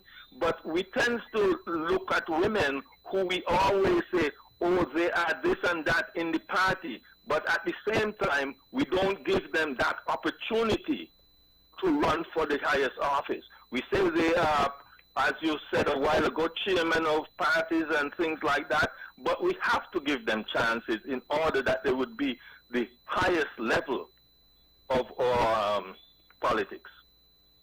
Well, all right, Mr. Nolan, I understand you very carefully, but I don't believe in tokenism. And I think the same way you say that you shouldn't take up a woman, put her in St. Paul's where you know she's going to lose. Equally, I don't think simply because somebody is female, you should take them up and give them a safe seat because you know they're going to win. I don't think Right. so either, but at the same time, I think that we have capable women in Nevis who can hold the stand even better than some men who we see running for politics. Okay, and no doubt you are correct. And when those women come to the fore, they will go through the process just like anybody else and be selected, no doubt, to run. And that is the point that I'm making. I'm not going to take up any more of the time because other people would want to come in, but I just wanted to register my concern. Okay, and I'm very grateful for your concern, Mr. Nolan. Wishing you and the family all the very best for the holidays. And the same to you and your Okay, family, all right. man. God bless you. And your government. All right, thank you, Bye sir. then. All right, let's go back to the phones and take some more calls. Good evening, you're on the mark. Mr. Bradley, I Yes. don't see why you should bring up something like that right now. Right now, we're not looking for a candidate. I mean, we know Miss Hazel Brandy is qualified, but we're not looking for a candidate right now. We have candidates already. If we were looking for one of the guys would retire, then, because I know she's qualified, but I don't see why you should bring up this thing now as if we're looking for a candidate. We're not looking for a candidate. We have enough. We have all that we need. Okay. Until we need one. All right, well, She's qualified. right. Well, I hear your point of view. I don't know that he was making a specific comment to Hazel Brandy Williams or any other woman. I think he was making a general comment saying that we need more women. And I think that all of us can agree that that is the case. But I think the difficulty that I'm having is when people start to sort of suggest that because somebody's a woman, they must get the position. And that is as bad in my view as saying because somebody's a man, they must get the position. I mean, you know, it is to my mind saying to somebody who might have worked, who might be popular, who has all the attributes, who's in the position, you must step aside simply because you're the wrong sex. And I don't know that that really takes us to where we want to go either. So it sounds good when we say so, that you must have more men or more women or more youth, for that matter, in politics. But a lot of it sometimes is, can you find the people who can go through the process? But some seem to be saying there should be no process because you're a young person or you're a woman. No process at all, just put you in. And then the question is now, if there are other people who have been there working, other people who have been there representing, so should CCM be led by a woman? I have no difficulty with that. But Vance led CCM for 30 years. I served under Vance as a deputy for 11 years. Vance eventually, the Honorable Vance Emery, I'm sorry, I mean no discourtesy. The Honorable Vance Emery eventually decided that he wanted to retire. And the party selected me to lead because I had served as the deputy and had prepared myself, and the party had some confidence in me. And that confidence was then reposed in me by the electorate. So because I am not a woman, I must say, boy, let me step aside and allow a woman to lead the party because it's time now for a woman. I'm saying that the argument has to be more than that. It can't be just because of somebody's gender. It has to have more that, hey, here's a woman who's tried and tested, who's battle-hardened, who's gone through the process, who has the necessary support, and can win. That ultimately is the test. And just for Mr. Nolan, you mentioned Pam, and you said Pam put somebody where they know they're going to lose. But recall that Pam was one of the first parties that had a woman minister, very powerful minister, Dame Constance Mitchum, that she was there as a minister of government for some time. So I don't know if it is strictly accurate, you know, in terms of that. Labour has Marcella Liebert, who is now in the House and was a minister as well. And I believe that you will see women emerge for the CCM in Nevis, but that has to be informed by a process. And I'm not, as leader of the CCM, going to be shackling myself to say, well, okay, what's your gender? Your gender is female, therefore you must. No. Equally, I wouldn't say, what's your gender? Male, so therefore you must. No. I'm saying I want to get the best candidate. And through the selection process that the party uses, we hope to get the best candidate to put before the people. Not saying that somebody is put in simply because of their gender, because I think that that too is disrespectful to women. So let us go about this, but do so in a very deliberate way and a sensible way, while recognizing, as I do, that we need, in fact, more women involved in the politics. Before I take the next call, some years ago when I entered politics, there was a group of young ladies from on the hill there in Brownhill, down Budgeon Range. And they call themselves the Mark Girls, Tyson Walwyn clan.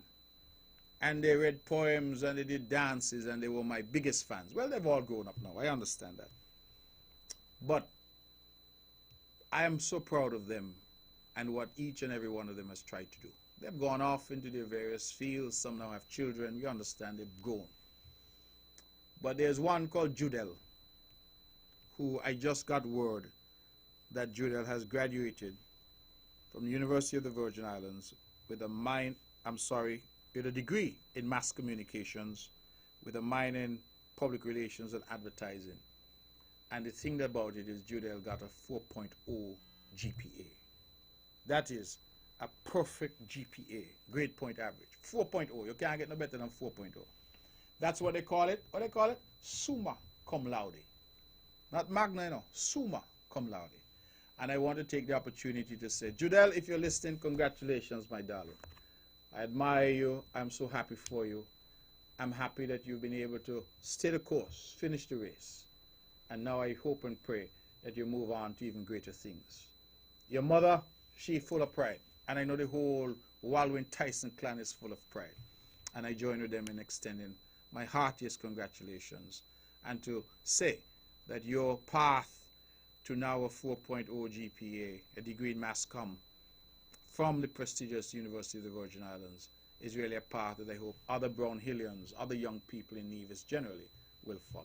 So congratulations, my dear. All the very best. Love you. Love the whole family. And so long as I'm around, you know you all can count on me. God bless you. Let's go back to the phones now. We got 20 minutes left. Good evening. You're on the mark. I can't hear you. Hello? Mark, I would like to see Hazel Brandy Williams as a candidate in the next election. Okay. Thank you very much for that. I'm sure that many people would like to see Hazel. She's a very capable person. And when the opportunity arises, I'm sure that Hazel will be a candidate for the Concerned Citizens Movement. Let's go back to the phones and take some more calls. Good evening. You're on the mark. Hi. Good evening, Mr. Brantley. Good evening to you. I support Mr. Nolan, you know. Because Hazel Brandy was the best speaker in the House. She's very good. Yeah, and she could carry weight, and I think she could win and not push her in tomorrow morning. But I believe that she will win in any constituency she go. You understand? I support her. She's a woman. I'm one too. Mr. Brantley, couple nights a week, right? I drive to Cherry Garden. I discover my daughter. And whenever I go out there, I just drive, come right home by the Mondo Chop. Why the lights being on all at 10 o'clock, 9 and 10 o'clock all the night, and nobody inside there? I said it to Jovan.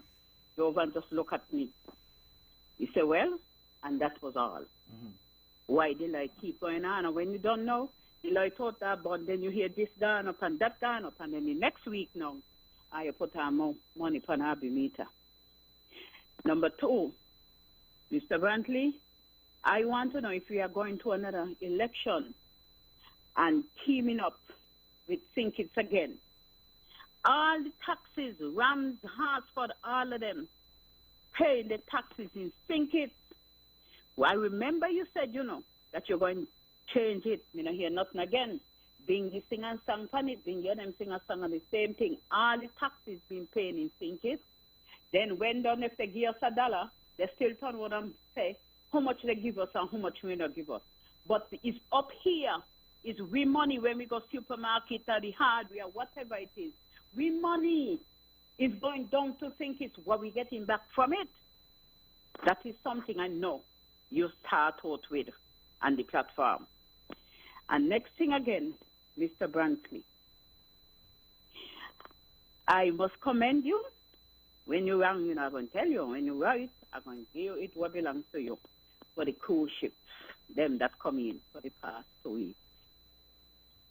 I think he had light up Nevis because we were here in a kind of dull time. And he really brisked up Nevis. Have a good evening. Okay, well, thank you very much for that. Let's go back to the phones. No? Okay. Caller, I understand the issues that you're raising. The issue with the St. Kitts Nevis relationship, it's a work in progress. That's the best that I could say. Are things a lot better under Team Unity? Yes, absolutely. Because we've gone from nothing, getting nothing at all, to getting something. Are we getting a fair share? I think I have been very vocal. I've said so in the cabinet. I've said so outside the cabinet that I do not believe that we're getting a fair share and that we need to revisit that Charleston Accord, which was never implemented in relation to that. And the Prime Minister knows how I feel, so I'm not saying anything that's out of school. I understand that these issues are complex and difficult, but if Nevis is going to play a part, then Nevis has to be treated as a partner, and the equitable sharing of resources is absolutely critical. Now, I want to make it clear, you talk about taxes, and Nevis is not interested in any tax money collected in St. Most of the companies that are doing business in Nevis pay their taxes in Nevis. Some, yes, you're correct, pay their taxes in St. Kitts. What we're interested in really is the flows from the Citizenship by Investment program. That's where I feel that those flows need to be shared equitably. When we signed the Charleston Accord, we agreed that they would be shared on a pro rata population basis.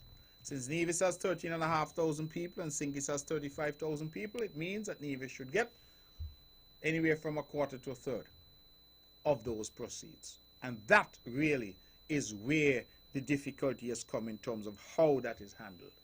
I agree with you. I think the narrative and the language that we get sometimes is unfortunate.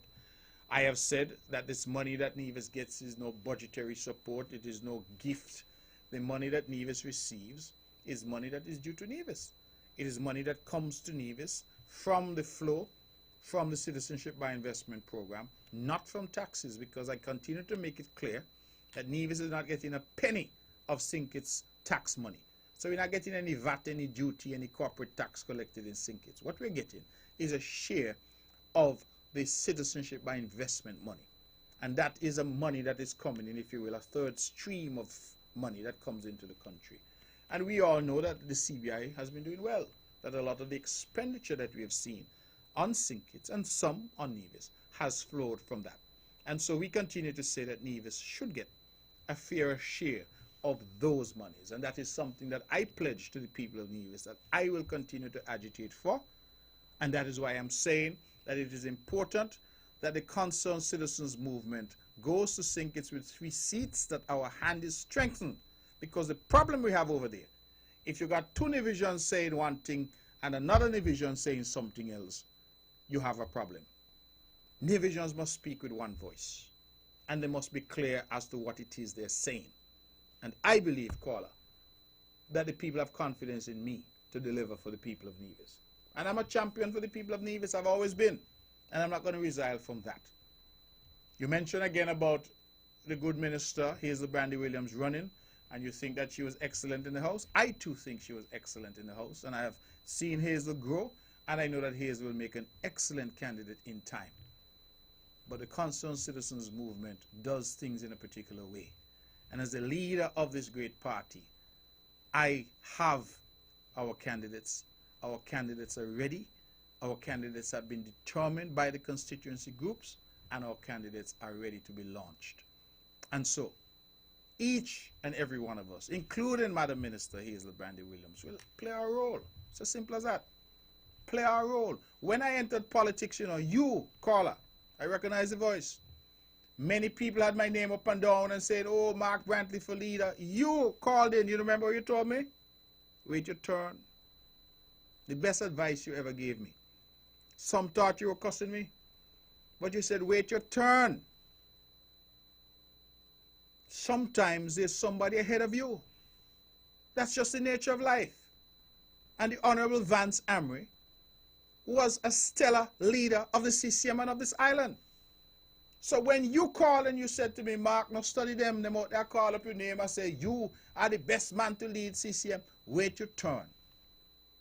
It was simply saying to me that, listen, somebody else was there who through their own effort and commitment, acumen and ability were in the position.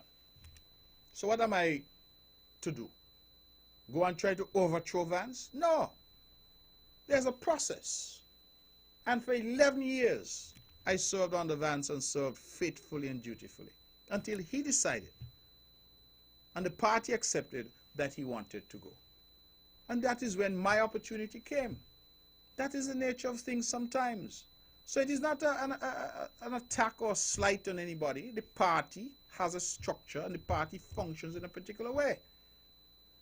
And we have people in the party, male and female, those in the cabinet, those in the parliament, and others who are outside, but also in the party, who I believe can do a commendable job tomorrow as elected members. But people will have to understand that there is a process. And it's not a question of whether you like or dislike or whether you think or whatever. All of that is irrelevant. There is a process. And so you have to go through that process as you prepare people. And equally, if somebody was in that position, I'm sure they would not want somebody to be saying, oh, you must leave now and throw you out to put in this other person because they're young. Simply because they're young, you must get thrown out, I'm sorry, when you're doing a good job. When you've fought hard for the party, you've struggled, you take plenty due, you've battled, you must get thrown out simply because somebody's younger than you. I mean, we have to be careful the message that we're sending. Because in a way we're saying to people that your service and your commitment has no value. So let us not try to create wedges or rifts, but let us continue in the CCM party, this great party that I'm privileged at this point to lead, to continue to encourage all to give their all to the service of party and country. Let's go back to the phones. We got 10 minutes left. Good evening. You're on the mark. Mark? Yes. Good evening, sir. How are you? Good evening to you. I'm well, thank you. Good. A couple of months ago, I did call in and ask about the issue of global entry and why the citizens of St. Kitts and Nevis did not qualify. And you promised us that you were going to look into it and get back to us. I've never heard again. So can you update us as to what you found out and whether or not we'll be able to qualify? We have looked at it. I had my staff, the preliminary word that they got back is that they were not aware that there was any such disqualification for nationals of St. Kitts and Nevis. In fact, we were told by the United States government that St. Kitts and Nevis has just been afforded a special visa interview waiver program that other Caribbean countries were not afforded. I think it was only St. Kitts and Nevis, St. Lucia, Grenada, and Barbados in all the Caribbean that got that privilege. So the last that I heard, I confess I have not checked on it recently, was that through the embassy in Barbados, they were going to look further at the matter. But that was the initial response that we got, was that they were not aware that there was any exclusion for Kittitians and Middens. I tried again last week, and I was told the same thing, that St. Kitts and Nevis are not parties to that, and so I don't know what else we need to do. Okay, well, I will look at it again. I do not know, I confess, how the global entry system works. I have never tried. I don't even know if it's available for people who are outside the United States and Canada. It is. And some European countries. So there are other Caribbean countries who have global visa entry? Yes, that's what I understand. Okay, that's what I'm trying to figure out, the difficulty why St. Kitts and Nevis cannot qualify. Okay, well, as I said, I can't tell you more than I was told, but I will, now you have jogged me again, I will go and ask whether or not we've had that follow-up that was promised. Okay, thank you. All right, thank you very much. As this caller called in, I think there was also the query raised about the lights at the Mondo track. I too have been very concerned about it, caller. I have called the Minister of Sport, the Honorable Eric Evelyn, several times on the matter to try and ascertain what the problem is. He is the responsible minister, of course, for sport and for that facility. The last that he has indicated is that apparently there's some technical glitch where they could not get the lights shut off because of some technical issue, and that the company who had installed the lights, I think it was Moscow Lighting, that they were involved, and they were working through the manager of that facility, Mr. Timothy Keynes, to try and resolve that problem. Now, I am not sure if the problem has been resolved. I will confess, caller, that I have been busy in St. Kitts over the last several days dealing with the budget over there, but as soon as I get off, I'm definitely going to drive in that area as I try to get the last little bit of the Brownhill Christmas tree lighting, and I will drive to see for myself, and I will also follow up with the Honorable Eric Evelyn to ensure that that particular issue is resolved and resolved quickly. But I confess that I too have been alarmed that I've seen those lights on at all hours of day and night and wondered why it is the lights had stayed on, and that is a problem that we need to resolve. If it means cutting off the power to the facility, then we may have to do that, but we cannot have electricity being wasted. So I agree with you 100% on that. I just can't give an update because I am not aware of where we are at this point in time. but definitely I will check on it. The good people of Brownhill, I hope you're out in your numbers at the Christmas tree lighting. I did explain, I called, of course, Dr. Patricia Bartlett, my good cousin, and explained to her that I couldn't be there for the ceremony because of my commitment here for my final show. I did call Warren Pemberton and Lisa Brown, the main organizers, and indicated the same to them. So I hope they conveyed my apologies. But I certainly would hope once the show is finished that I would come and see if I can even get the end part of things there with the good people of Brownhill. I think Brownhill people know that I am committed to Brownhill. And even though I'm not there, I can assure you that my partnership is there. Always. Always. In fact, when these things come around, they don't have to call anybody else once they call me. And so that is not an issue. But I'm only one person. They haven't been able to clone me yet. And so I could not be in two places at the same time. And any time an event like that is scheduled on a Wednesday, I think the people would understand that there's a clash with my other commitments, because I have a standing commitment here at Von Radio every Wednesday from 8 to 10. So I just would like the people to understand that that is the reason why I'm not with my fellow Brownhillians at the Christmas tree lighting in Brownhill this evening. And I did call and I indicated to the persons that I've mentioned what the difficulty I was encountering was. In fact, I had a meeting. I came over from St. Kitts. I had a meeting at the Four Seasons. And upon leaving the Four Seasons, my driver said to me, you know, it is just after 7. Perhaps we can go to the Brownhill Christmas tree lighting for half an hour and then come to Vaughan. And when I called, I spoke to my good friend Warren, and Warren said that they were not yet ready. And so it didn't make sense for me to go and then having to leave without it being ready. So I said, well, it's better for me to come here. I think I got here at about 7:30.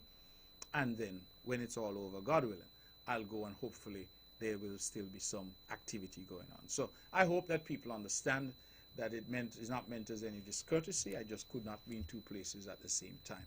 And Brownhill and Brownhillians understand. Once it's Brownhill, Mark Brantley is involved. And not just because of politics. I've been involved from time immemorial, from day one. From day one. Cricket, football, basketball, people going to school, medical attention, legal work, Ivor Walters Primary, my alma mater, you name it. Christmas tree lighting, I am there, involved, every step of the way. So that ought not to be an issue, and I think that people should properly understand that I could not be in two places at once. But Brownhill, I'm coming once you're there, and maybe the ceremony is over by the time I get there, but nevertheless, I'll come. And hopefully, as I say, I hope somebody, Lisa, if you're listening, leave a little goat water for me or something, because I come in and I'm hungry, because, you know, it's been a long day. Anybody on the line? Let's go back to the phones and try to get this caller. Caller, good evening, you're on the mark. Good evening, Mr. Brantley. Good evening to you. What about the airport project? Anything on that yet? Nothing as yet, but I hope to have something soon, in the sense that we are supposed to be having some year-end conversations to determine where we go with this particular project. I think that the public would recall that I had indicated at the time that we had given a 6-month window. Well, that 6 month expired a long time. That expired sometime around July, August, if my memory is correct. But we have extended the time in terms of those discussions, because I know the folks were having some discussions with NASPA here. But it is time now for us to make a determination as to where we go, because something has to happen at that airport in the new year. So we are working on that already. Thank you very much, because it's very needed. Yes. Thank you. All right. Thank you very much. 5 minutes to the hour. We're taking your calls. Good evening. You're on the mark. Okay, we've lost that caller. 869-469-1616, 869-469-1700. Now, if you've just tuned in, you're listening to On the Mark with your host, Mark Brantley, and this is our final show for 2019. We go back to the phones and take some more calls. Good evening, you're on the mark. Hi, Mark. Good evening. How are you doing? Good evening to you, brother. I'm good. Yes, first of all, let me wish you and your family the very best for Christmas and for the rest of the season. Thank you. And a successful 2020. Also, your team, the government in Nevis, and the excellent federal government. I am very, very impressed in terms of the budget which was presented. We'll perhaps go into that another time, so I just want to commend the federal government And I am really happy because I really see hope on the way, continuing in the future for the people of St. Kitts and Nevis. But I just want to also say that when it comes to Vaughan Radio, it's always about calling it right. Constance Mitchum was the first elected female in our federal parliament, yes. But Mary Charles was the first female who were put on the ticket, and that was done by the People's Action Movement. So Mary Charles was the first female to be given an opportunity to run as a candidate. Okay. Okay, so you take care and all the best, and we will continue to speak in the new year. All the best. Okay, thank you very much. And let's take this call. Good evening, you're on the mark. Mr. Brantley? Yes. Yes, I tell you, wait till the time, and you're going to be premier one of these days. And you wait till the time and you'll be premier? Well, I said you gave me good advice. What, you know? I want to know if we're going into 2020 with a federal office, when we voted, for federal, and we join together with one accord, how come the Prime Minister do not come to Nevis and use the federal office, that people who want to see him and talk to him, if you make an appointment in St. Kitts, they text your number and everything and they never call you.